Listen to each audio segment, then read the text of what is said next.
بسم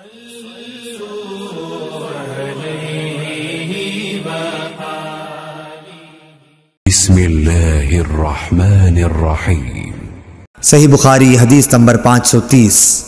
ابو عبیدہ حداد نے عبدالعزیز کے بھائی عثمان بن ابی رواد کے واسطے سے بیان کیا، انہوں نے کہا کہ میں نے زہری سے سنا کہ میں دمشق میں حضرت انس بن مالک رضی اللہ تعالی عنہ کی خدمت میں گیا، آپ اس وقت رو رہے تھے۔ میں نے عرض کیا کہ آپ کیوں رو رہے ہیں؟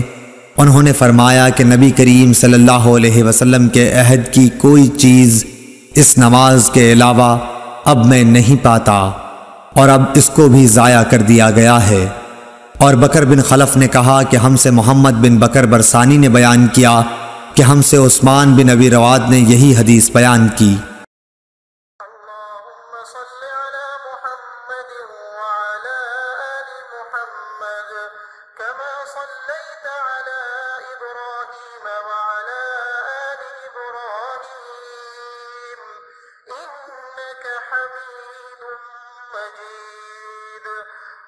اللهم بارك على محمد وعلى آل محمد كما باركت على إبراهيم